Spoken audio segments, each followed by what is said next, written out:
Cinta Tanpa Alasan episode 28. Fahri pun melihat pesan Sarah dan Fahri tetap mengabaikannya karena Fahri berpikir itu hanya gertakan Sarah saja agar dirinya mau memaafkannya. Tapi hari semakin hari Fahri sudah tidak pernah melihat Sarah yang menunggu di depan apartemennya lagi dan sudah tidak pernah mengirim pesan apapun untuknya. Fahri mulai merasa kehilangan.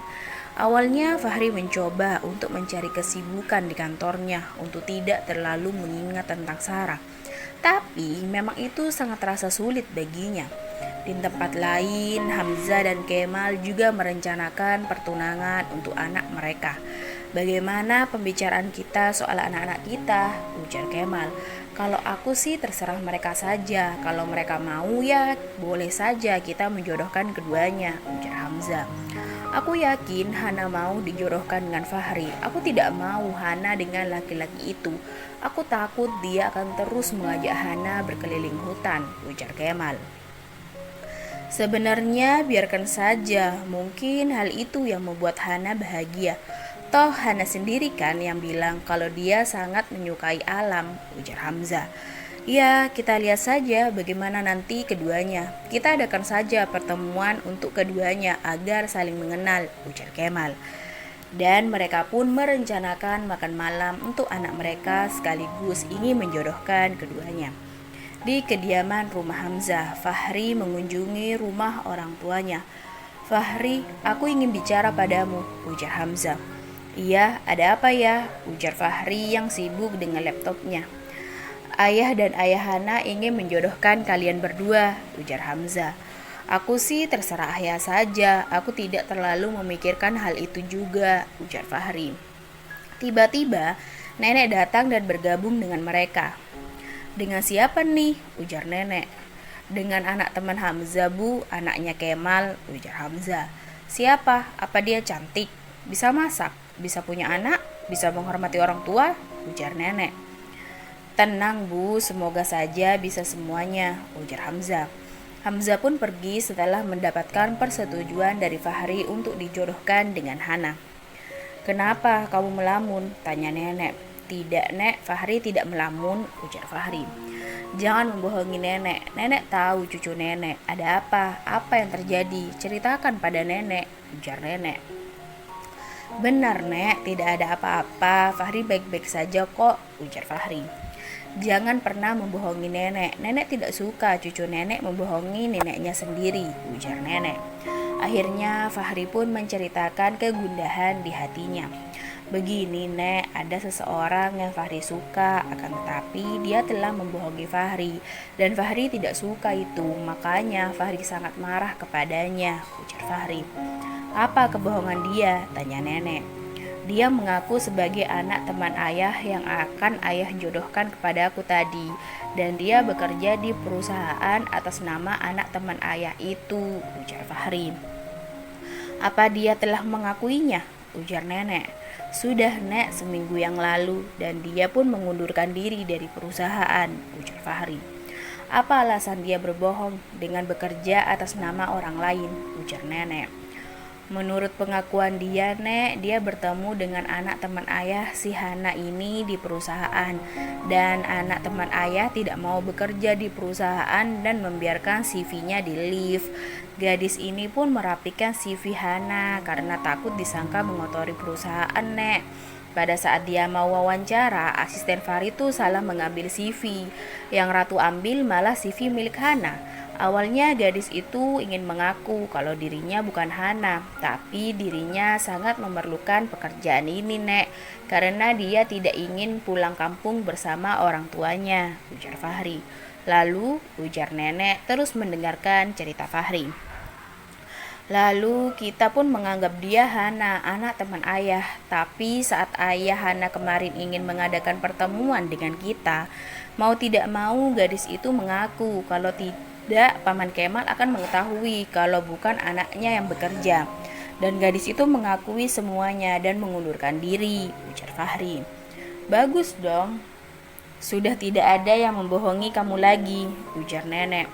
Aku sangat marah dan gadis itu mencoba meminta maaf kepadaku, Nek, dan selalu mencari cara agar aku mau memaafkannya. Tapi beberapa hari ini dia tidak pernah muncul lagi, Nek, dan Fahri merasa kehilangan, ujar Fahri. Fahri, cucuku sayang, nenek dulu pernah muda. Kalau nenek ada di posisi gadis itu, mungkin nenek akan melakukan hal yang sama. Kenapa? Karena nenek tidak mau dipaksa untuk pulang kampung. Nenek mempunyai tekad untuk sukses dan tidak ingin terus dibayang-bayangi oleh orang tua, ujar nenek. Jadi menurut nenek, nenek berada di pihak gadis itu, ujar Fahri. Iya, nenek memihak kepadanya dan jarang sekali ada perempuan yang bisa menaklukkan hati cucu nenek ini, ujar nenek. Fahri pun memikirkan perkataan nenek. Setelah berbicara dengan Fahri, Hamzah pun mengatur makan malam Hana dan Fahri. Mereka berdua pun datang ke tempat yang telah ditentukan oleh ayah mereka. Maaf, aku terlambat, telah membuatmu menunggu, ujar Hana. Tidak apa-apa, aku juga baru datang kok, ujar Fahri. Hana langsung membicarakan perjodohan mereka.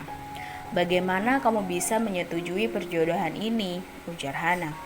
Ya, karena aku juga tidak mau mengambil pusing masalah ini. Lagian, aku juga tidak sedang dekat dengan siapa-siapa, jadi tidak ada salahnya dong menerima perjodohan ini, ujar Fahri.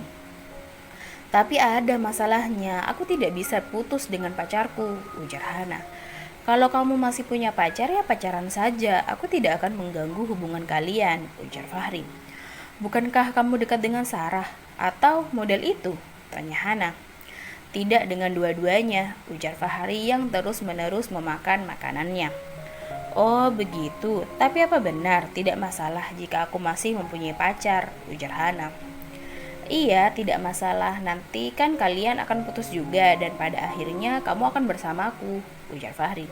Tunggu dulu, kamu seperti menyimpan sesuatu. Baru pertama aku mendengar ada seseorang yang dijodohkan lalu dia memberikan izin kepada jodohnya untuk tetap bersama dengan pacarnya, ujar Hana. Tidak, aku tidak menyimpan sesuatu, ujar Fahri. Jangan bohong, aku lihat mata kamu seperti sedang menunggu dan mengharapkan seseorang. Cerita sama aku, ujar Hana.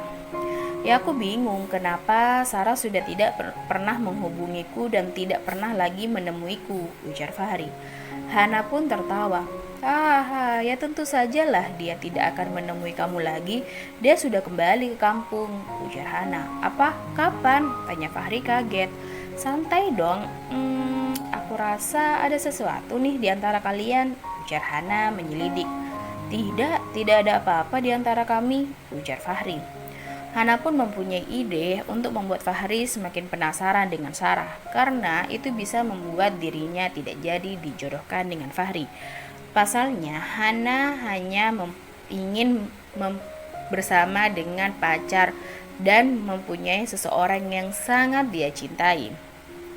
Ya bagus deh kalau Anda tidak ada apa-apa dengan Sarah karena Sarah akan dinikahkan dengan anak Pak RT di kampungnya, ujar Hana sembari mengerlingkan sebelah matanya. Apa? Kamu jangan bercanda ya, ujar Fahri. Siapa juga yang bercanda? Aku serius, dia akan dijodohkan dengan anak Pak RT di sana. Ada apa dengan Anda? Anda bilang Anda tidak ada apa-apa kan di antara kalian? Ujar Hana menahan tawanya. Di mana alamat Sarah? Ujar Fahri yang sudah tidak bisa diam. Kenapa Anda ingin mengetahuinya? Biarkan mereka menikah dan hidup bahagia, ujar Hana semakin menyudutkan Fahri. Fahri semakin tidak tenang dibuatnya. Cepat katakan, di mana kampungnya? Tanya Fahri. Hana pun memberikan alamat Sarah di kampung dan Fahri langsung bergegas pergi meninggalkan Hana sendirian di restoran itu. Dan Hana bukannya marah ditinggalkan begitu saja, tapi dia merasa bahagia karena Fahri pun tidak menginginkan perjodohan ini. Hana pun menghubungi pacarnya dan memintanya untuk menjemput dirinya di sebuah restoran. Malam itu juga Fahri pergi ke kampung Sarah sesuai alamat yang telah diberikan oleh Hana. Fahri melajukan mobilnya dengan kecepatan tinggi karena takut benar apa yang dikatakan oleh Hana. Setelah menempuh perjalanan kurang lebih 3 jam, akhirnya Fahri pun sampai di kampung halaman Sarah. Bersambung.